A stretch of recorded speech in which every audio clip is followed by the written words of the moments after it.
আসসালামু আলাইকুম ইয়া আইয়ুহান নাস ক্বালা রাব্বি ইশরাহ লি সাদরি ওয়া ইয়াসসির লি আমরি ওয়াহলুল উকদাতাম মিন লিসানি ইয়াফকাহু কওলি ওয়া কুর রাব্বি আউযু বিকা মিন হামাযাতিশ শায়াতিন। আমরা ছোটবেলা ধর্মগুরুদের কাছে ওয়াজ নসিহতে শুনেছি যে উম্মুল মুমিনিন হযরত খাদিজা রাদিয়াল্লাহু আনহু, আ আয়েশা সিদ্দিক রাদিয়াল্লাহু আনহু, ফাতেমা রাদিয়াল্লাহু আনহু, এরা বেহেশতে জান্নাতের কেউ সর্দার হইব, কেউ প্রথম হইব, হ্যান-ত্যান বিভিন্ন কিচ্ছা কাহিনী শুনিয়াছি লাহওয়াল হাদিস। আসলে পবিত্র কোরআনকে জিজ্ঞেস করলে পবিত্র কোরআন তাদের কোনো জিকির নাই পবিত্র কোরআনে। হ্যাঁ? মুহাম্মদ রাসূলুল্লাহ খাতামান নাবিয়িন যে আমরা মানি এবং জানি। এই সূরা ২টা আয়াত থেকে সংযুক্ত করে মুহাম্মদ রাসূলুল্লাহ খাতামান নাবিয়িন বলা হয়েছে। হ্যাঁ?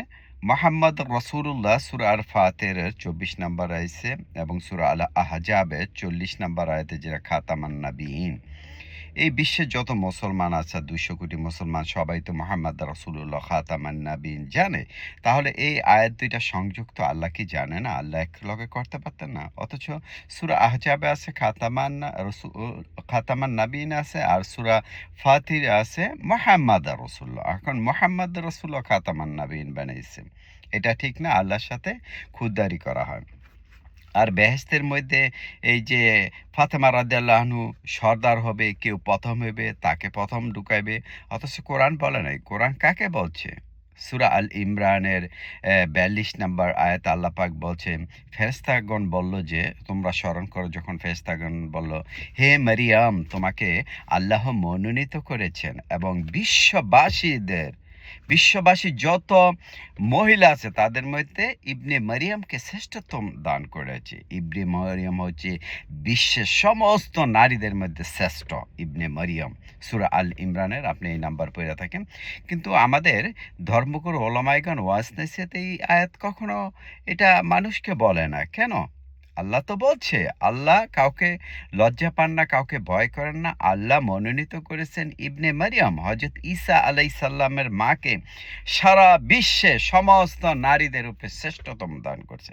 আর আমরা লাহওয়াল হাদিসে ওয়াজ নসিহতে শুনি যে এই যে ফাতেমা রাদিয়াল্লাহু আনহু এবং খাদিজা রাদিয়াল্লাহু আনহু, আয়েশা সিদ্দিক রাদিয়াল্লাহু আনহু এদেরকে বিশাল কিছু বানায় ফেলাইছে। কোরআন যেহেতু জিকির আসেন আমরা তাদেরকে এটা কেন বলবো? ওকে তারা বুজুর্গ ছিল গুড।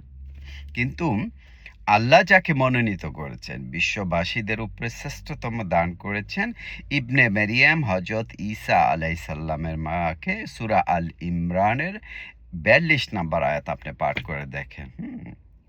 বিশ্ববাসীর উপরে শ্রেষ্ঠতম দান করেছে এবং বিশ্ববাসীর উপরে শ্রেষ্ঠতম এবং সবচেয়ে সুন্দরী মহিলা ইবনে মারিয়াম ছিল।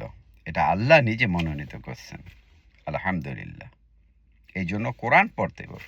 কোরআন না পড়লে আপনি লাহওয়াল হাদিসের প্রতি আপনি ঝুঁকে যাবেন, ফলসফার প্রতি ঝুঁকে যাবেন। তখন আপনি ইদুল্লাহ মিন সাবিলিল্লাহ আল্লাহর পথ থেকে ভ্রান্তি হয়ে যাবেন। আজকে হয়তো বলবেন যে বিশ্বের বড়, বড় যে ধর্ম আছে তারা বলে যে এই ওয়াজ নিচ্ছেন। কিন্তু সেটা না। আল্লাহ পাক আবার পবিত্র কোরআনে বলছে যারা সংখ্যাগরিষ্ঠ বেশি যে বিশ্বাস, তুমি যদি তাদের দলে যাও তাহলে তুমি ভ্রান্তির মধ্যে চলে গেলা। তোমরা আল্লাহর রুজুকে ধরে রাখো। ওয়াতাসিমু বিহাবলিল্লাহি জামিআন ওয়া লা তাফারাকু। তোমরা পবিত্র কোরআনের রুজুকে ধরো। এটা দলে উপদলে ভাগ করে না। এই যে শিয়া, সুন্নি, সালাফি, আহমদি, হাম্বলি, এরপর খ্রিস্টান, ইহুদি, নাসারা এটি দলে উপদলে বিভক্ত করে ফেলেছে। এই দলে না। তুমি একনিষ্ঠ তোমার কোরআনকে ধরে রাখো। এই জন্য বেশি বেশি কোরআন পড়তে হবে। এটা নিয়ে গবেষণা করতে হবে। আমাদের সবাইকে আল্লাহ পাক তৌফিক দান করুন।